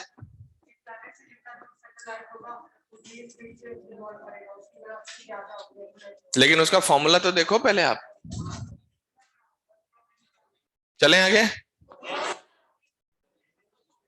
ध्यान रखना इसमें, इधर सुनो, मैंने आपको वो सब बातें बताई है कहाँ क्वेश्चन ट्रैक बदलेगा, कहां से आपको चेंजेस करना है। ये ऑर्डिनरी फॉर्मूला है बट क्वेश्चन इनमें चेंज होंगे। अभी आप देखोगे मैं आपको एक क्वेश्चन बताऊंगा जहां पोटेंशियल जी का रेफरेंस बदल दूंगा, फिर देखते हैं क्वेश्चन को कैसे डील करना है। ऑर्डिनरी फॉर्मूले के अकॉर्डिंग आपका जो रेडियस है वो R naught N square by Z, velocity है V naught Z by N, और एनर्जी है minus R H C Z square upon N square.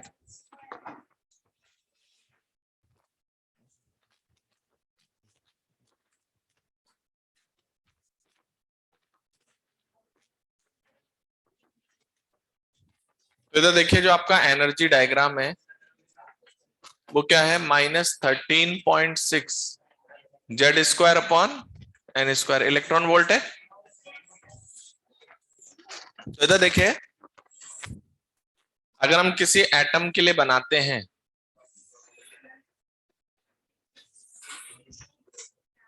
पहली बात ध्यान रखना, ये एनर्जी को रिप्रेजेंट कर रहा है लाइंस। वाई एक्सिस पे क्या है, energy. Okay, N equal to 1 पर अगर हम एनर्जी देखें तो कितनी आएगी, -13.6 जेड स्क्वायर। तो ऐसा करते हैं हम इसको एच एटम के लिए बना लेते हैं, हमें याद भी रखना होता है कुछ डेटा। तो -13.6 इलेक्ट्रॉन वोल्ट किसका है, ग्राउंड स्टेट का। फर्स्ट एक्साइटेड स्टेट माइनस, बात बंद कर दो पहले बात,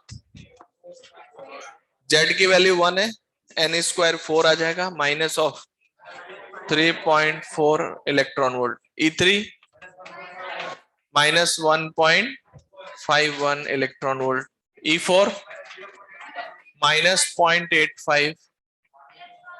ठीक है, और आगे याद रखने की जरूरत नहीं है इसमें। और पता है क्या याद रखना है, 1 से 2 का गैप सबको याद होना चाहिए, 10.2 इलेक्ट्रॉन वोल्ट। ये गैप लगभग 1.89 इलेक्ट्रॉन वोल्ट, या इसको हम लोग 1.9 इलेक्ट्रॉन वोल्ट ध्यान रखते हैं।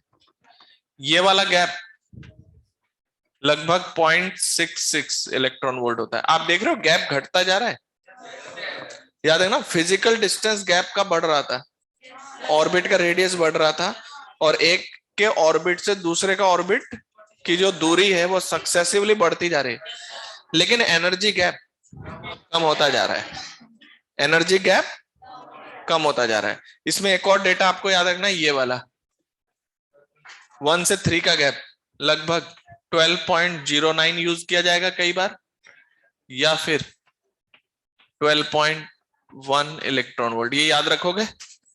और 1 से 4 का गैप भी याद रखना है, 12.75 इलेक्ट्रॉन वोल्ट। जरा चेक करो तो इस डायग्राम में जितने डेटा लिखे हैं ये सबको याद होना चाहिए। अगर हम इसको किसी और एटम के लिए बोले हाइड्रोजन के अलावा, तो सब जगह जेड स्क्वायर मल्टीप्लाई कर दो। समझ में आई बात, ये सारे गैप्स आएंगे, एक ये गैप, एक ये गैप, एक ये गैप, कम से कम याद होना चाहिए, बहुत ज्यादा यूज होता है।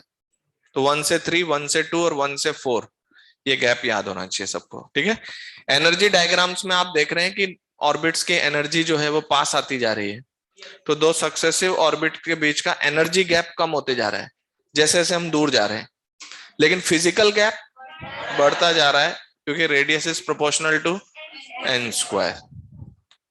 क्लियर?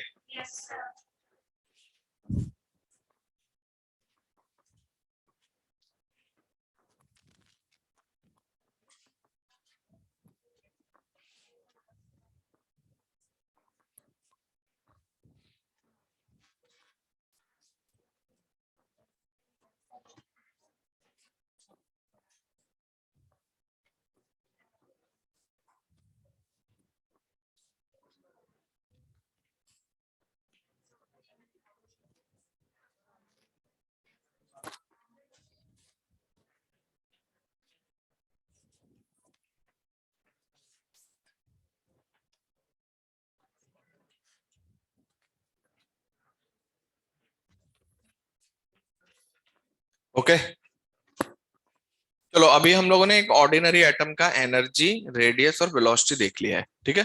तो ऑर्डिनरी के करस्पॉन्डिंग कुछ भी पूछते हैं तो आपको क्वेश्चंस में क्या करना है, जेड और एन रखना है।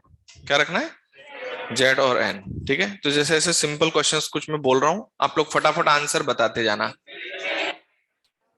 हाँ, ये डायग्राम बना लो।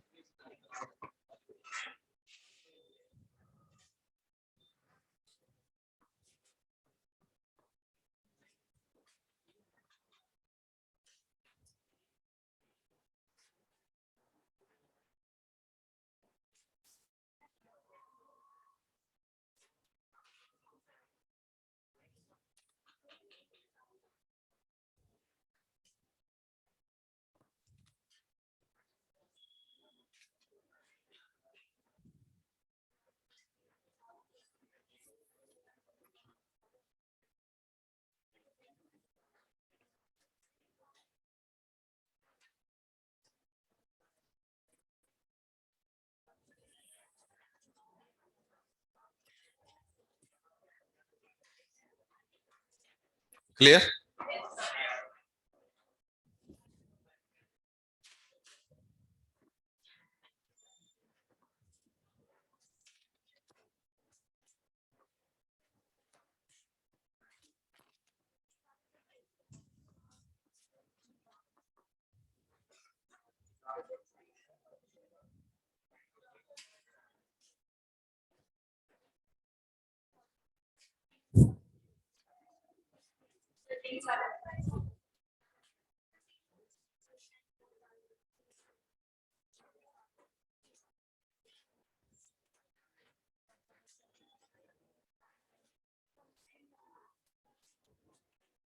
लिख लिया?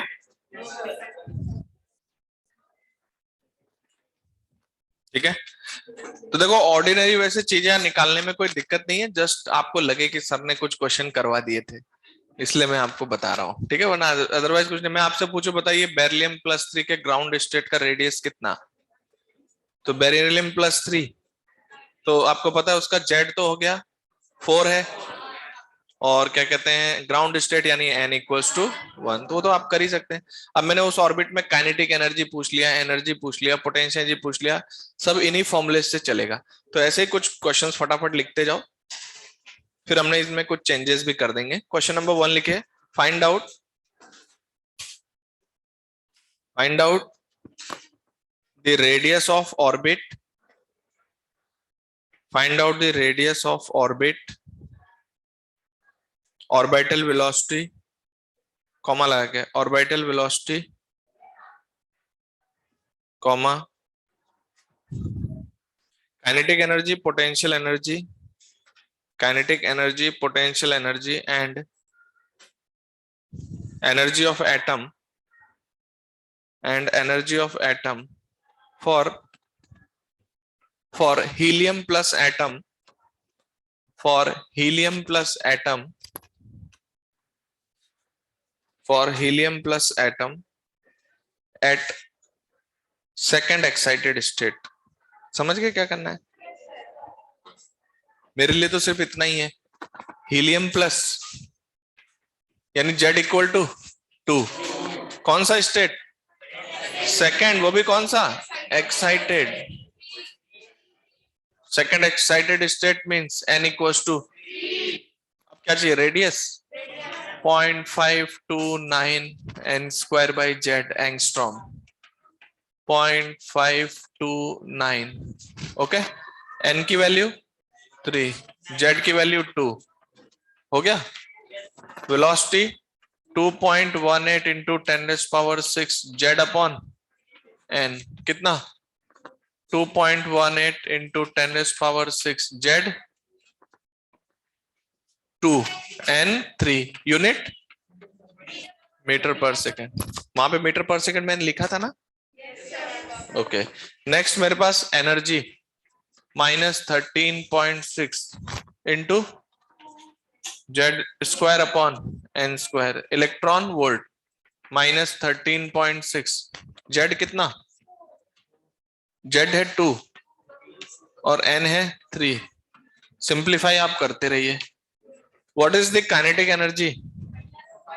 मॉड ऑफ ई यानी plus 13.6, it's a formality, upon 3 square electron volt. Potential energy is 2 times of total energy, that is minus of 2 times of 13.6 into. समझ रहे हो? सॉल्यूशन आप खुद करेंगे, ये मैंने बता दिया डेटा कैसे रखना है. Question number 2. टाइम हो गया? अभी नहीं, 40 पे होता है टाइम.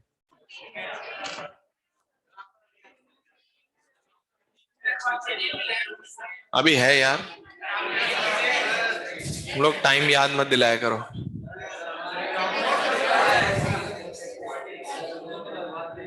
कुछ लोग हैं जो सिर्फ पार्टी पार्टी करते हैं, उनको और कुछ पता नहीं है. दुनिया में पार्टी के सिवा कुछ नहीं है. अच्छा इधर देखो, ये तो कर लो कि आप, कोई खास बात नहीं है. क्वेश्चन नंबर 2 लिखिए. अरे बात नहीं, पहले ऑर्डिनरी एटम बता रहा हूं ताकि ऑर्डिनरी में आपको तसल्ली हो जाए. ऐसे निकालते हैं, फिर हम ऑर्डिनरी से चीजें बदल देंगे, फिर आपको अलग अलग वैरायटी के क्वेश्चन दिखेंगे. ऐसे क्वेश्चन नंबर 2 लिखो. फाइंड आउट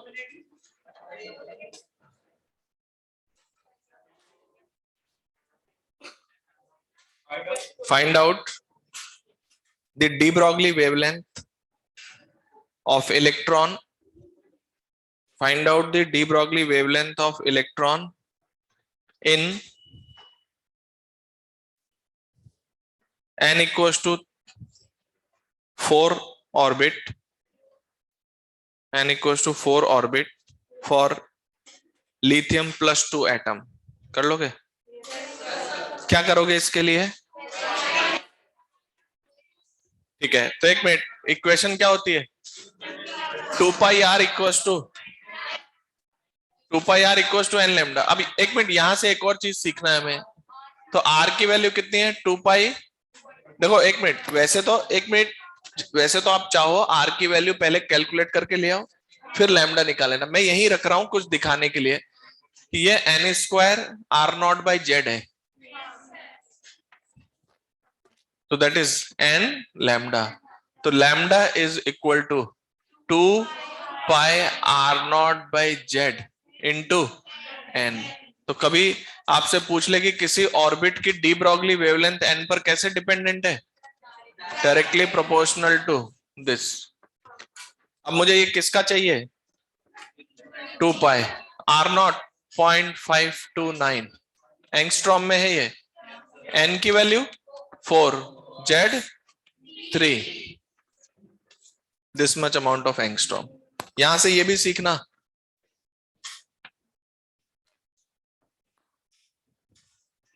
कि जो डी ब्रॉगली वेवलेंथ है that is proportional to the N. Principal quantum number के प्रोपोर्शनल होती है वो.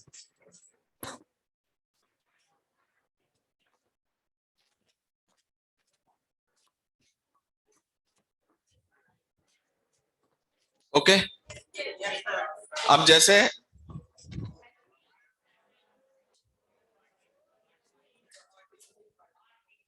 अच्छा एक लाइन बोल रहा हूं, इसको सुनना. जैसे जनरली ज्यादातर कई बार क्वेश्चंस में ना कंपैरिजन होगा. जैसे हीलियम के ग्राउंड स्टेट की एनर्जी इतनी है, तो लिथियम के इसकी एनर्जी कितनी होगी, तो ये कंपैरिजन है. तो आपको देखना है जेड और एन पे डिपेंडेंसी कैसे है. एक का प्रोवाइडेड है, दूसरे का आप निकाल सकते हैं. जैसे एनर्जी की अगर हम बात करें, तो वो एनर्जी का मैग्नीट्यूड जो है वो Z square upon N square के प्रोपोर्शनल है, या एनर्जी जो है minus of Z square upon N square के प्रोपोर्शनल है. अब ऐसे ना हम बहुत सारी चीजें पूछ सकते हैं, ध्यान से सुनना. सपोज मैंने कहा इलेक्ट्रॉन रिवॉल्व कर रहा है, उसके एक्सेलरेशन का रेशियो बताइए हीलियम के ग्राउंड स्टेट में और हाइड्रोजन के n बराबर 2 में. तो पहले तो आपको पता चलेगा कि जेड और एन डिफरेंट कर दिया उन्होंने. अच्छा अब रेशियो चाहिए, तो रेशियो में आपको कांस्टेंट से इतना मतलब नहीं है. तो आपको पता है जो एक्सीलरेशन है इलेक्ट्रॉन का वो सेंट्रीपिटल एक्सीलरेशन है. कैसा? तो centripetal acceleration is your V square by R. तब आप क्वेश्चन में v को जाके रखोगे वी स्क्वायर, तो वो बनेगा Z square by N square. ऐसे रेडियस को लिखेंगे एन स्क्वायर बाई जेड. फिर क्या होगा, एन और जेड में रिलेशन आ जाएगा।